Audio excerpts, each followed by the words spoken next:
Exclusivo Noticentro 1 y La Silla Vacía. Investigación revela una guerra sucia política digital. Plataforma de militantes reparten instrucciones para atacar a precandidatos rivales. Precandidatos presidenciales Vicky Dávila y Juan Carlos Pinzón, los principales atacados por las denominadas bodegas digitales políticas.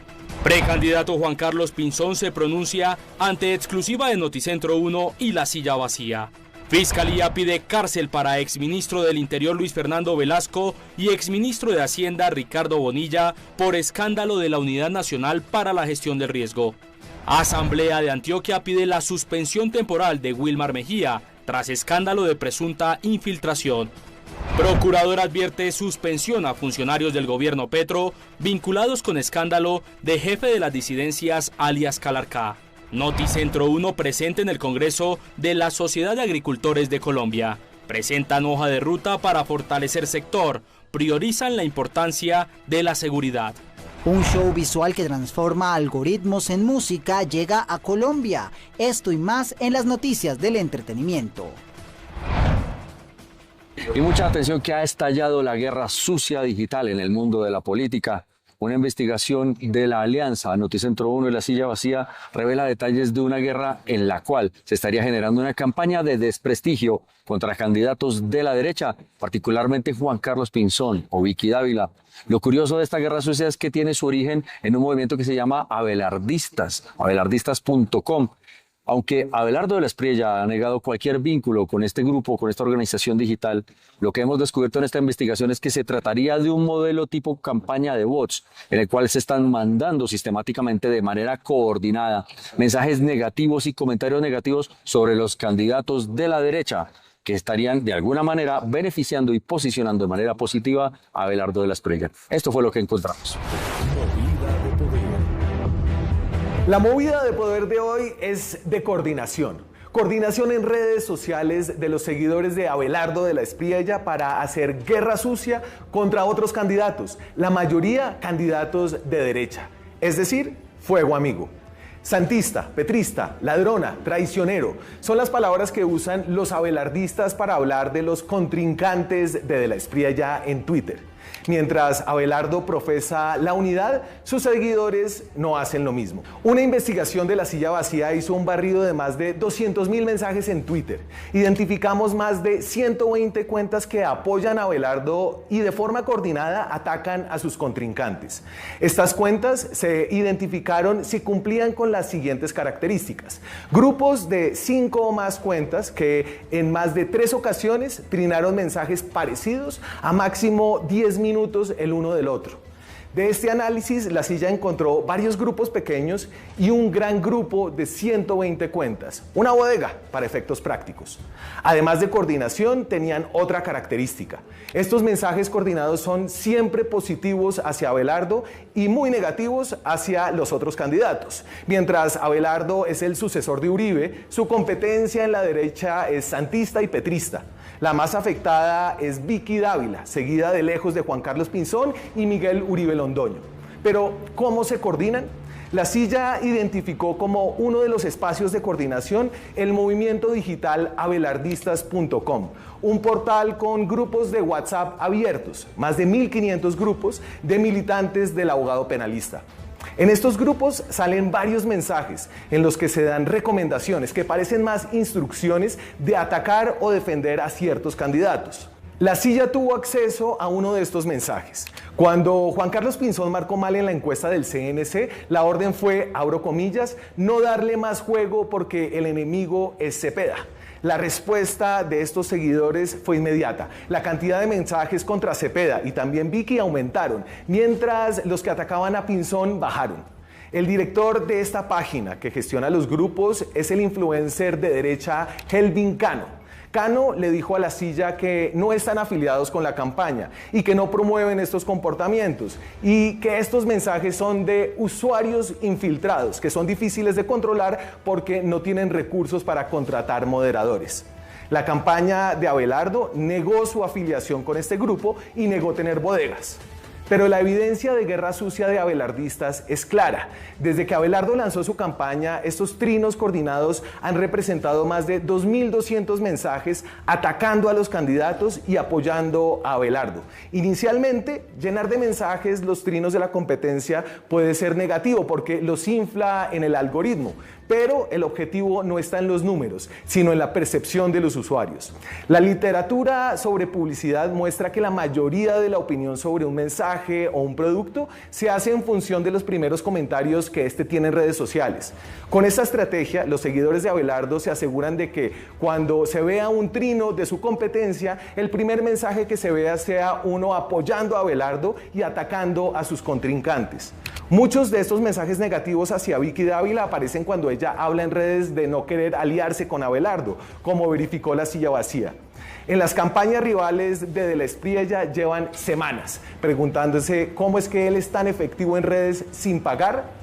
Vicky Pinzón y Miguel Uribe han metido cientos de millones de pesos en Meta, en Facebook e Instagram, y Abelardo nada. Esta estrategia de ataques coordinados es parte de la respuesta. Sin duda, De la Espriella lidera con apoyos de carne y hueso, pero también es claro que mientras el tigre ruge unidad, sus seguidores en redes son los que muerden. Más información sobre este reportaje en lasillavacía.com. Bueno, y hasta ahora nos acompaña el doctor Juan Carlos Pinzón, precandidato presidencial. Doctor Pinzón, muchas gracias por estos minutos con Noticentro 1, por comunicarse con nosotros. Acaba de ver usted pues el informe en el que este movimiento abelardistas.com está impulsando lo que se declara como el inicio de la guerra sucia digital en la política colombiana. Y usted es una de las principales víctimas, uno de los principales blancos. ¿Qué opinión tiene al respecto, doctor? Pues me siento muy triste de ver que hay ataques digitales, que hay básicamente un esfuerzo concertado para desinformar, para mentir, para tratar de posicionar una mentira, y obviamente todo esto me parece que es muy nocivo y muy negativo para la democracia.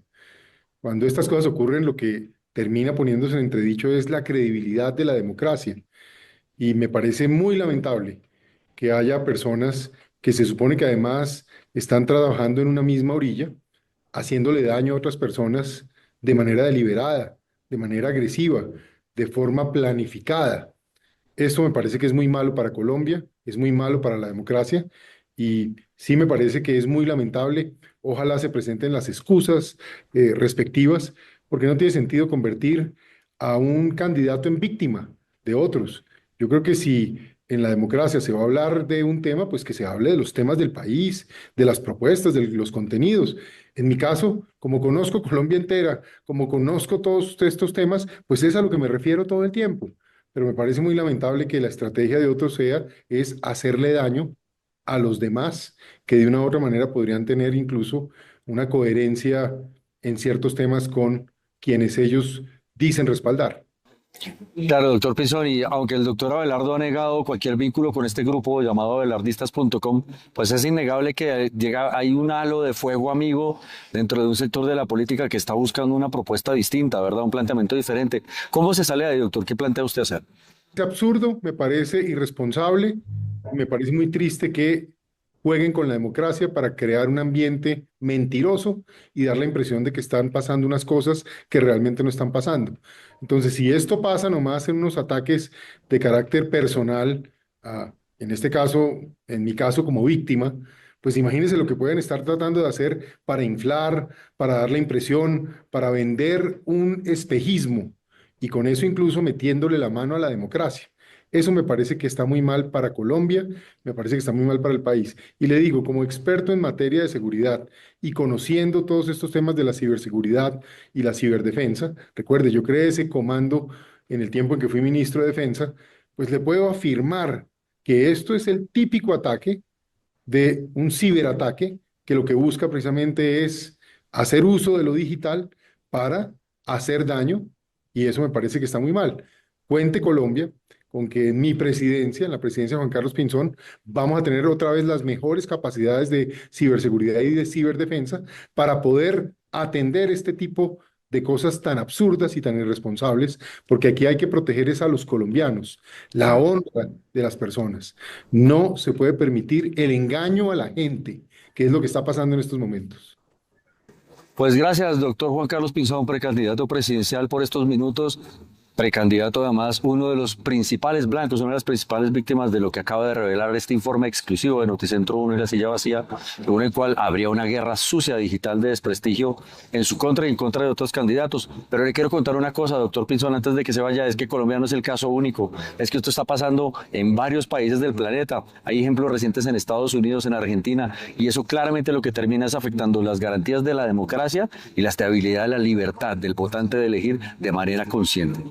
Los casos de manipulación digital no son únicos en Colombia. En Noticentro 1 les contamos cómo bots y cuentas falsas han logrado influir en campañas presidenciales en Argentina, en Estados Unidos y en Europa.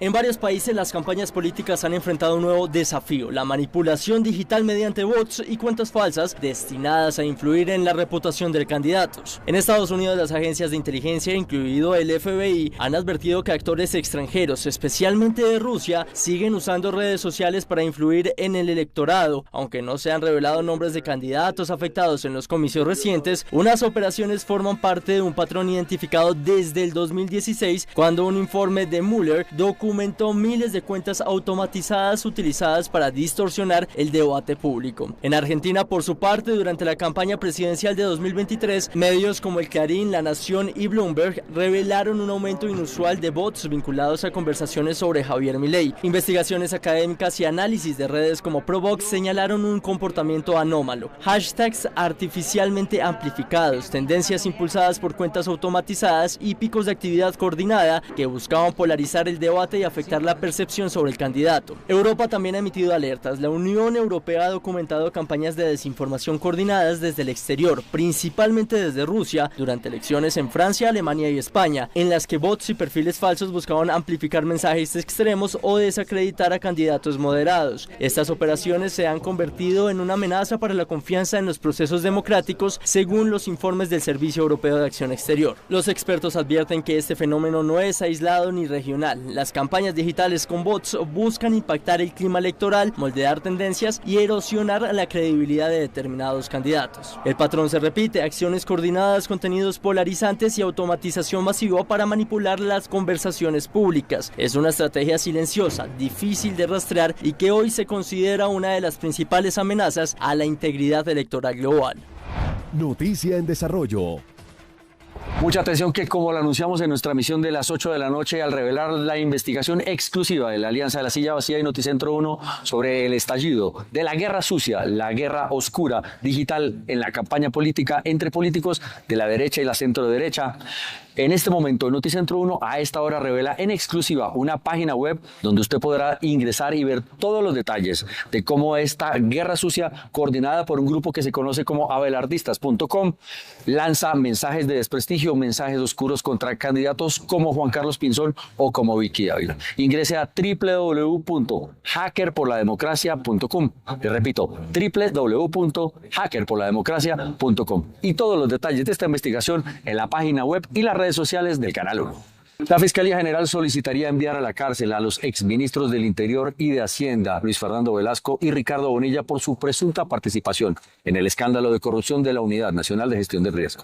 Los exministros del Interior, Luis Fernando Velasco, y de Hacienda, Ricardo Bonilla, tendrán que responder en una diligencia de formulación de cargos en la que la Fiscalía los señalará de hacer parte de una red de corrupción en la Unidad Nacional para la Gestión del Riesgo. Según la Fiscalía, funcionarios del gobierno, congresistas y contratistas tendrían relación con las gestiones de Olmedo López y Sneider Pinilla para comprar votos para las reformas del gobierno Petro. Entre los individuos contra quienes el aspirante adquirió la obligación de rendir testimonio se encuentran 2 exdirectores de departamento administrativo, 2 exministros, entre otros altos funcionarios del Gobierno Nacional y de la UNGRD, contratistas, particulares y congresistas de la República. La Fiscalía les formulará los delitos de concierto para delinquir agravado, interés indebido en la celebración de contratos y cohecho por dar u ofrecer. Adicionalmente, el ente acusador solicitará ante un juez enviar a la cárcel a los 2 exministros.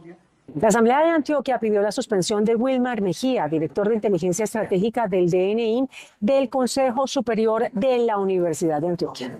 19 de los 26 diputados de Antioquia firmaron un documento en el que le piden al gobierno nacional suspender del Consejo Superior de la Universidad de Antioquia Wilmar Mejía, actual director de inteligencia estratégica del DNI y quien lo representa por delegación del gobierno.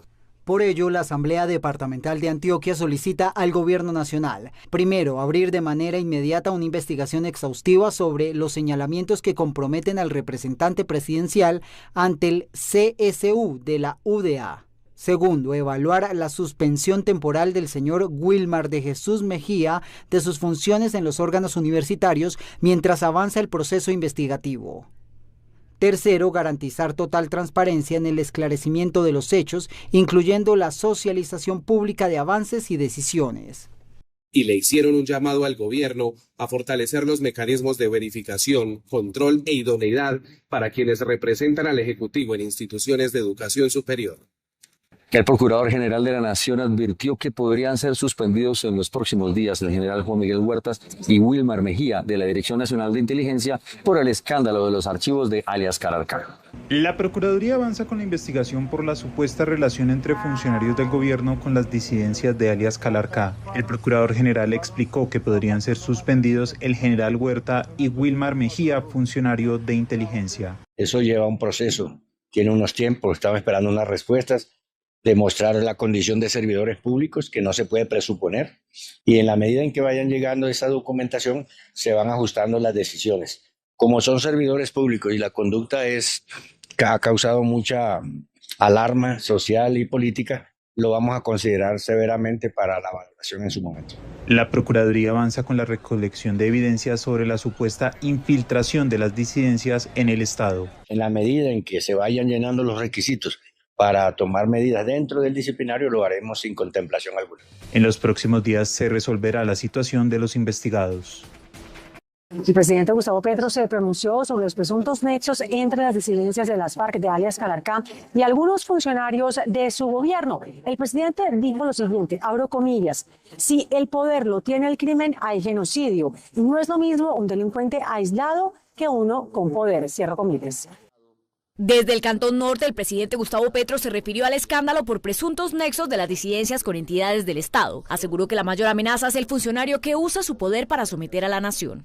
El que funcionarios del Estado estén uniformados o no, se vinculen a actividades ilegales sin abandonar el Estado mismo, tratando de subordinar el Estado al crimen. Si el poder lo tiene el crimen poderoso construye un genocidio. No es lo mismo un delincuente aislado del poder que un delincuente con poder. Aseguró que la lentitud de las investigaciones se debe a que la justicia también estaría infiltrada. La justicia es lenta porque la justicia también está infiltrada. Las labores de inteligencia, contrainteligencia, que tienen como fin incluido el CTI y la DIJÍN, ligadas a la Fiscalía, a la investigación penal, tienen como fin cortar todo un lazo de funcionarios públicos de cualquier nivel con el crimen en Colombia. Finalmente se refirió a la polémica por los recientes bombardeos contra la disidencia donde murieron varios menores reclutados. Donde inteligencia ubique capos armados, si es necesario, se vuelve a bombardear. La Fiscalía debe responder ante estas fuertes acusaciones y demostrar que puede depurar las instituciones del crimen. El ministro de Defensa y la fiscal general se contradicen en torno a la situación de alias Calarcá. Mientras el ministro advierte que este debería ser capturado en flagrancia, la fiscal asegura que debería ser por delitos de lesa humanidad. La polémica continúa por el caso de los jefes de la disidencia de alias Calarcá detenidos en un retén en Antioquia con armas y una menor de edad reclutadas y que 3 días después fueron liberados con la firma de la fiscal Luz Adriana Camargo. El interrogante es si debe la fuerza pública capturar a un beneficiario de la paz total si es sorprendido cometiendo un delito. El ministro de Defensa fue enfático. He sido supremamente muy claro que aunque tengan orden de captura suspendida, si la fuerza pública, si algún militar o un policía los encuentra en flagrancia, deben proceder a capturarlo. Esa es la orden constitucional. Sin embargo, esa postura choca con la directiva de la Fiscalía. La fiscal general sostiene que la suspensión de órdenes de captura amparada en el proceso de paz sigue plenamente vigente para los delitos menores y solo se procede por delitos de lesa humanidad. Recordemos que esta sería una de las más graves crisis de confianza en los últimos años. El país exige respuestas contundentes ante este escándalo que ya envuelve directamente al Ejército Nacional, al DNI y a Indumil con las disidencias FARC. Avanza paso a paso el proceso contra Nicolás Petro, hijo mayor del presidente Gustavo Petro. Nicolás Petro no aceptó los cargos relacionados con los hechos que rodearon la contratación presuntamente irregular entre una fundación y la Gobernación del Atlántico, convenio con el cual Nicolás Petro habría buscado quedarse con parte del anticipo. En la diligencia se declaró inocente. En relación al delito de peculado por apropiación que se le imputó en calidad de interviniente, relacionado concretamente con el contrato número 1 del año 2021 que hizo mención la señora fiscal, ¿usted acepta o no acepta ese delito? No acepto. La Fiscalía solicitará la detención de Nicolás Petro en centro carcelario. La precandidata presidencial Claudia López aseguró que se debería acabar el delito político, al mismo tiempo que aseguró que tendría fin en su presidencia la llamada paz total. López, exalcaldesa de Bogotá, criticó el concepto de delito político en Colombia. Según ella, ha permitido impunidad bajo el gobierno de Gustavo Petro. Que acabemos el delito político, no solo la paz total, sino que ningún presidente en Colombia en adelante tenga la facultad de un plomazo, de nombrar de carácter político, gestor de paz, darle gabelas e impunidad a ningún criminal en Colombia, nunca. Además, agregó que se debe crear una fiscalía especializada para enfrentar al crimen organizado. Y crear una fiscalía antimafia y un sistema carcelario que de verdad someta a ese crimen organizado, le quite las armas y la plata. Creo que es lo primero que el campo, las ciudades y todo Colombia necesitan.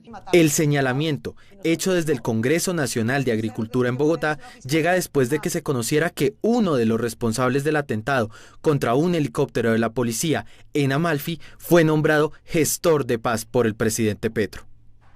Autoridades de salud en el departamento del Cauca advirtieron sobre la crítica situación que están viviendo los pacientes afiliados a las EPS intervenidas y le solicitaron al gobierno nacional acciones contundentes e inmediatas.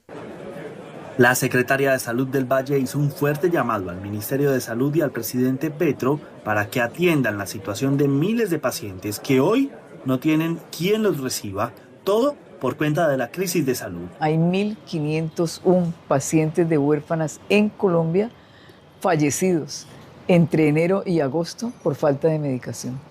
Los pacientes con hemofilia, especialmente los niños del departamento del Valle del Cauca, están sangrando porque no tienen medicamentos. La funcionaria señaló que a Cali están llegando pacientes de Casanare, Putumayo, Cauca, Nariño y otros municipios del Valle, pero muchas veces ya no es posible salvarles la vida. Los pacientes están llegando cuando ya no tenemos nada para hacer. Los pacientes con trasplantes están perdiendo sus órganos trasplantados porque no reciben los medicamentos. La deuda de las EPS intervenidas es cercana a los 4 billones de pesos con la red de salud pública y privada de la región. Bogotá. La Universidad Nacional designó como rector encargado, no sin polémica, a Andrés Felipe Mora. La crisis de gobernanza en la Universidad Nacional se agudizó el pasado 24 de noviembre cuando el Consejo Superior Universitario anunció la designación del profesor Andrés Felipe Mora, actual vicerrector general, como rector encargado. La decisión se tomó tras el fallo del Consejo de Estado que anuló la elección de Leopoldo Múnera como rector y buscó dar una respuesta inmediata a la creciente incertidumbre que enfrentan estudiantes, docentes, egresados y trabajadores sobre el rumbo de la institución. Desde el Ministerio, nosotros aprobamos la vacancia y la necesidad del encargo en el cargo de rector en consideración de que aún no está ejecutoriada la sentencia del Consejo de Estado. Para José Ismael Peña, la decisión adoptada durante la sesión extraordinaria del lunes 24 de noviembre constituye un grave desconocimiento de la autoridad judicial y pone en riesgo la estabilidad institucional de la universidad. Las determinaciones adoptadas podrían constituir faltas disciplinarias graves y conllevar a eventuales responsabilidades penales en la medida en que se actuó contra decisiones judiciales proferidas por la máxima instancia del contencioso administrativo. Cabe destacar que el pasado viernes 21 de noviembre, el Consejo Superior Universitario aceptó la renuncia de Leopoldo Múnera, la cual quedó oficialmente en firme el martes 25. Desde ese momento, Múnera regresará a sus funciones como profesor asociado a la Facultad de Derecho, Ciencias Políticas y Sociales. Un grupo de aproximadamente 30 indígenas de la comunidad de Emberá regresó al Parque Nacional en el centro de Bogotá para intentar asentarse de nuevo ahí, alegando que hace varios días que no reciben las ayudas del gobierno estatal. Un grupo de indígenas en Vera volvió este miércoles a las inmediaciones del Parque Nacional con la intención de instalarse nuevamente en el lugar. No tenemos recursos para pagar el arriendo y también tenemos endeudados con el propietario de arrendamientos. Por esos motivos nos tocó salir a las calles. El vocero de la comunidad aseguró que las más de 30 personas que están allí permanecerán hasta que haya diálogo directo con el gobierno nacional. En este momento queremos directamente hacer la negociación de tierra para que compren inmediatamente. Si ellos compran las tierras, no vamos a molestar acá en el parque, en ningún lado, acá en la ciudad de Bogotá. Si no necesitamos sino a producir y coger y luego sustentar la familia. Isabelita Mercado, consejera de Paz del distrito, recordó que las familias en Vera que habían sido trasladadas anteriormente desde el Parque Nacional recibieron apoyos institucionales durante 9 meses como parte de los compromisos del distrito. Ya se les ha brindado pues una oferta distrital suficiente y garantista. Son personas que además no tienen la intención de quedarse en Bogotá, sino de ser reubicadas en otros lugares, y estos procesos están en cabeza de la unidad de víctimas. En la zona permanece un equipo de gestores sociales y funcionarios de la Unidad para las Víctimas, quienes realizan acompañamiento y mediación para prevenir cualquier tipo de confrontación. Fue presentado el presupuesto 2026 para Bogotá. Algunos concejales advierten que faltan recursos para cubrir las necesidades esenciales de la ciudad.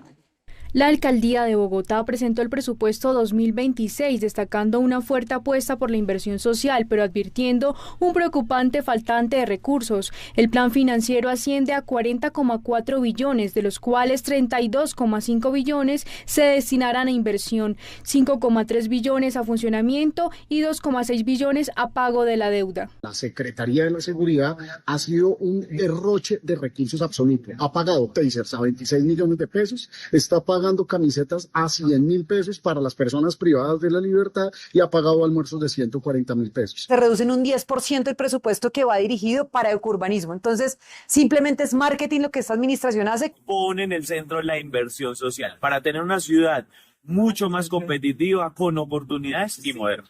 Con este presupuesto, Bogotá busca consolidar la reactivación económica y la inclusión social mientras enfrenta el reto de equilibrar inversión estratégica y metas sociales con recursos limitados. Mientras tanto, desde donde originamos, desde el Congreso de la SAC, de la Sociedad de Agricultores de Colombia, se denunció y se presentó una hoja de ruta en la cual lo primordial es la seguridad en el país. Estuvo corriendo todo el día nuestro compañero Freddy Gómez. Freddy, buenas noches, adelante. Así, muy buenas noches, los saludos desde el Gran Jaya de la capital de la República, donde se desarrolla este Congreso de la Sociedad de Agricultores de Colombia, que presentó un documento, hoja de ruta, de lo que tienen que ser los objetivos y las estrategias del sector agropecuario para los próximos años. Uno de esos puntos es la seguridad, donde gran parte de los gremios mostraron una preocupación por la falta de acción del gobierno nacional y garantizar el orden público en las diferentes regiones del territorio nacional. Hay un incremento de la extorsión y la criminalidad en varios departamentos del país. En el Congreso de la Sociedad de Agricultores de Colombia, celebrado en la capital de la República, se advirtió que los problemas de seguridad a lo largo del territorio nacional están poniendo en riesgo la seguridad alimentaria en el país. Hay un crecimiento de la extorsión, secuestro, ataques a la población civil, al campesinado, y los innumerables bloqueos tienen a un sector con miedo. Se insiste en ese llamado al gobierno nacional para que garantice la seguridad a lo largo del territorio. Hay un enorme riesgo, porque cuando usted tiene extorsiones por todo el país, cuando usted tiene en menos de 2 años más de 1.300 bloqueos a las carreteras, crecimiento de los cultivos ilícitos y muchas cosas más, Sin seguridad alimentaria no hay vida y sin seguridad física no hay seguridad alimentaria. El dirigente pidió medidas de peso y acciones del gobierno, pero también planteó propuestas de cara a las próximas elecciones. Una propuesta concreta, ya escrita un artículo para el Plan Nacional de Desarrollo que permita combatir los bloqueos en las carreteras porque vulneran un derecho fundamental que está consagrado en la Constitución de nuestro país, que es el derecho humano a la alimentación. FENAVI puso como ejemplo una de las situaciones que se vive a diario en las carreteras del país. Se presentó por parte de la guerrilla que cortaron la vía que comunica Pasto con Cali. Agarraron a todos los transportadores, les robaron a todos los celulares. Era sencillamente una extorsión que estaban realizando. Entonces, es una medida que está presentando por todas partes del país. Los arroceros también expresaron el drama que viven los productores. Reclamando porque no hay la protección suficiente ni se está haciendo mucho para combatir sobre todo la extorsión, que es rampante en todo el país. El campo está casi que tiene que poner los agricultores en su lista de los costos de producción las vacunas de que está siendo sujeto.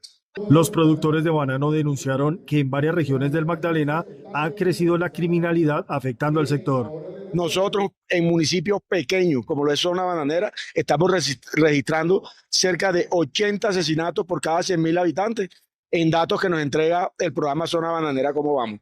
Lo cual, ¿a qué nos llama? De nuestra parte a trabajar mancomunadamente con la autoridad. El tema de la seguridad hace parte de los ejes centrales del sector agropecuario. Aparte de la seguridad física, también se habló de la seguridad jurídica, donde se pide acciones al gobierno nacional sobre todo lo que tiene que ver con la invasión de tierras. Más de 5.000 hectáreas están en vilo por esta problemática.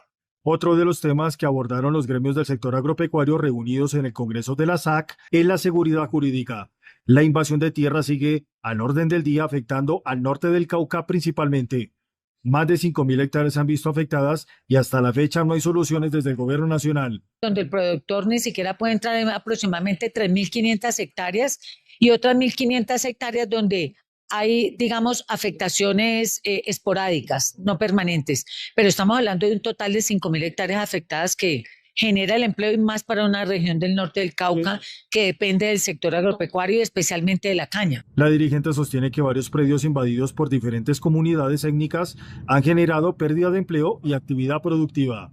Estas personas que están allí no están generando ningún tipo de empleo, pero además existe la presión, digamos, que ha ofertado sus tierras a la Agencia Nacional de Tierras y a pesar de que cumple todos los requisitos, no le compran la tierra. O sea que eso es un contrasentido, porque se requieren tierras para entregar, pero a quien la oferta, pues no se la están comprando. Coincide en su mensaje al gobierno para que se tomen medidas de peso sobre esta situación. En otras noticias económicas también se desarrolla en la capital de la República el Congreso de la Federación Nacional de Cafeteros, donde coincidencialmente se habló sobre el crecimiento de la extorsión y que viene afectando a los productores del sector cafetero del país. Sin embargo, se han tomado medidas que garanticen la producción, la cual ya supera los 14 millones de sacos. Una nueva roya en el gremio cafetero, la extorsión, es la nueva preocupación de los caficultores. Para sacar el producido del campo y trasladarlo se ha convertido en una tarea cada día más riesgosa. Solo en los últimos 12 meses los cafeteros han entregado cerca de 24 billones de pesos. Estamos con una preocupación superlativa, sufriendo los embates del crimen en las regiones. Los cafeteros hoy han entregado 24 billones de pesos en los últimos 12 meses que irrigan 611 municipios en 23 departamentos. Sacar ese producido del campo y llevar el dinero para pagarle a ellos hoy está generando unos riesgos enormes. No solo por la extorsión, que es la nueva roya del cafetero colombiano, sino también porque sacar las empresas que compran el café, que tengan la necesidad de sacar ese café a los puertos, nos hemos encontrado, por ejemplo, en Nariño y en Cauca, con la dificultad de que las mulas de café están siendo robadas. La preocupación del cafetero en este momento es que retorne la seguridad en el campo. La producción cerró el año cafetero con 14,8 millones de sacos, una cifra que no se veía desde hace 33 años. Y el valor de las exportaciones llegó a 5.500 millones de dólares, tampoco antes registrado, 24.2 billones de pesos irrigaron 611 municipios. Las declaraciones las dio el gerente de gremio en el Congreso 94 de Cafeteros. Por otra parte, la ministra de Agricultura, Marta Carvajalino, quien también participó en el Congreso Nacional de Cafeteros, anunció que se revisarán los fondos agropecuarios. Esto con el fin de garantizar que los recursos públicos se utilicen correctamente. Ante algunas preocupaciones en torno al manejo de los recursos en los fondos agropecuarios, la ministra de Agricultura anunció que se viene evaluando 21 fondos, entre fondos de estabilización de precios y fondos de fomento agropecuario que están a cargo del Ministerio de Agricultura. El Ministerio de Agricultura viene evaluando los 21 fondos entre fondos de estabilización de precios y fondos de fomento agropecuario que están a cargo del Ministerio de Agricultura. No es el caso del Fondo Nacional del Café, en virtud de poder revisar presupuestos, destinación de los presupuestos, conformación de las juntas directivas en lo que le corresponde al Ministerio de Agricultura. La ministra aclaró que este no es el caso del Fondo Nacional del Café, el cual está a cargo del Ministerio de Hacienda, a quien se le termina el contrato el próximo año. El contrato vigente asigna como administrador del fondo a la Federación Nacional de Cafeteros. Ese contrato vence el otro año y lo lidera el Ministerio de Hacienda. Es el Ministerio de Hacienda, en virtud de la disposición legal, quien tiene ese contrato especial. Es el único cuenta para fiscal que no administra el Ministerio de Agricultura, y pues entrarán a revisarse las situaciones que establece la ley para la administración del recurso para fiscal. Carvajalino expresó la necesidad de reconstruir el sector agropecuario, fortaleciendo su institucionalidad y presencia en los territorios, ante la debilitación del sector en los últimos 30 años. Estos son algunos puntos de los 40 ejes estratégicos propuestos por la Sociedad de Agricultores de Colombia para el desarrollo del campo colombiano. Me despido desde el Congreso de la SAC, Freddy Gómez en Noticentro 1. Un informe de FENALCO estima que los colombianos gastarán por lo menos en promedio 500.000 pesos durante el Black Friday. Dinero inteligente.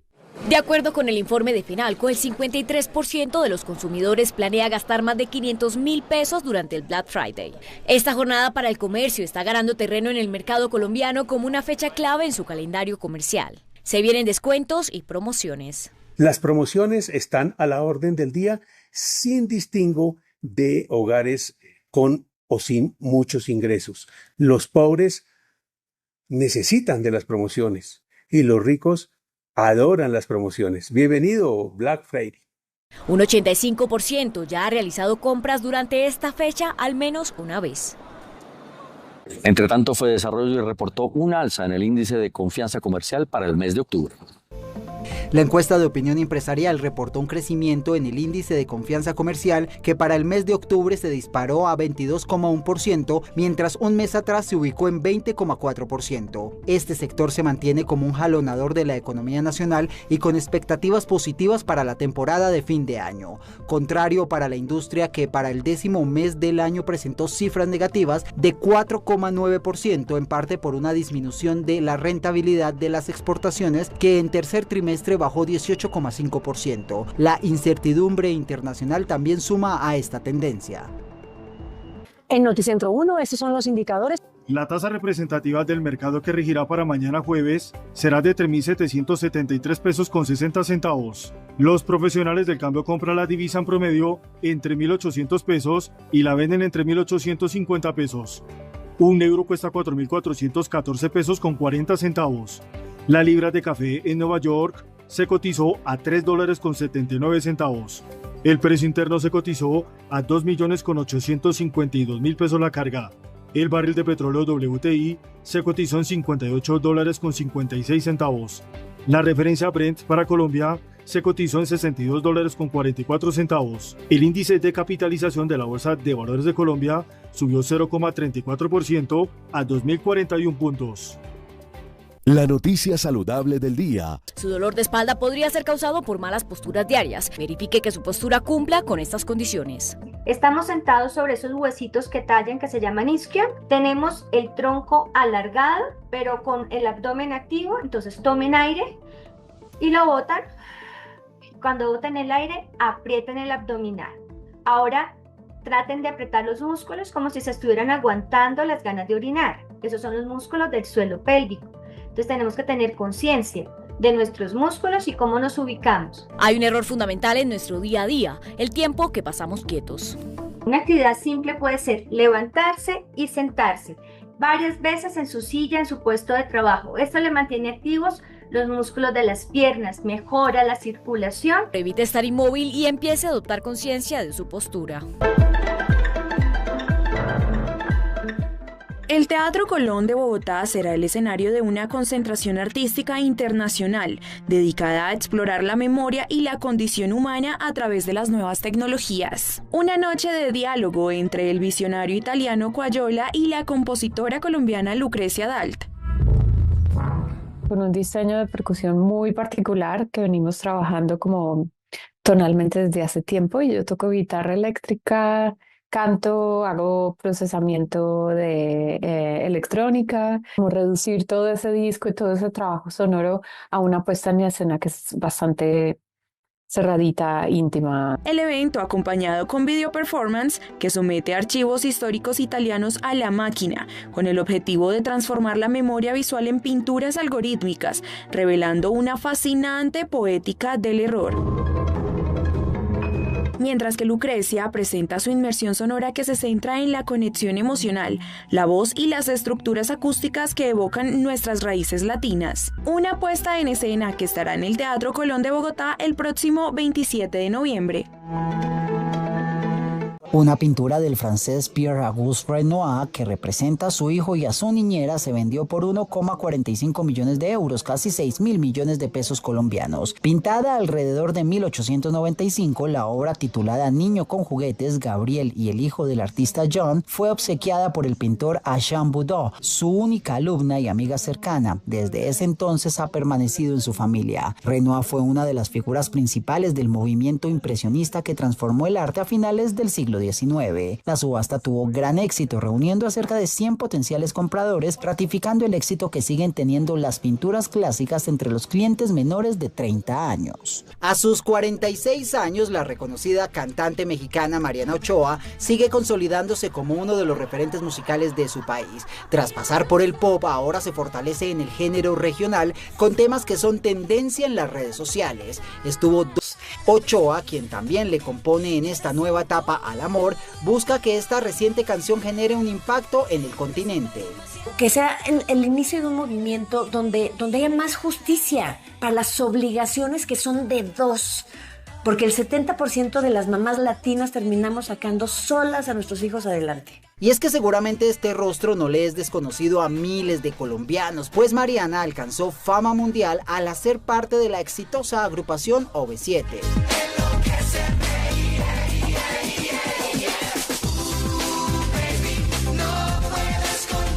Gracias a Dios con el grupo hubo un boom muy importante. Yo creo que el boom más fuerte fue en el 2000, cuando ya veníamos de éxitos como Te quiero tanto y Un pie tras otro pie, Mírame a los ojos, pero con la canción del Shabadabada y la de Enloquéceme, Baby, o sea, sí fue algo increíble. Y a partir de ahí, bueno, era presentarnos en lugares muy grandes, en México, pues, estadios, arenas. Además de protagonizar una de las telenovelas mexicanas más exportadas de todos los tiempos, La hija del jardinero. Ha sido para mí difícil tomar un proyecto de actuación porque pues es encerrarse en un foro de 7 de la mañana sin una hora de salida durante varios meses. Inclusive varios de los que me han propuesto es venir a grabar aquí a Colombia 3 meses y no lo he podido tomar por la edad de mis hijos todavía. Mariana espera regresar a Colombia con uno de sus conciertos para seguir fortaleciendo la conexión que tiene con sus seguidores.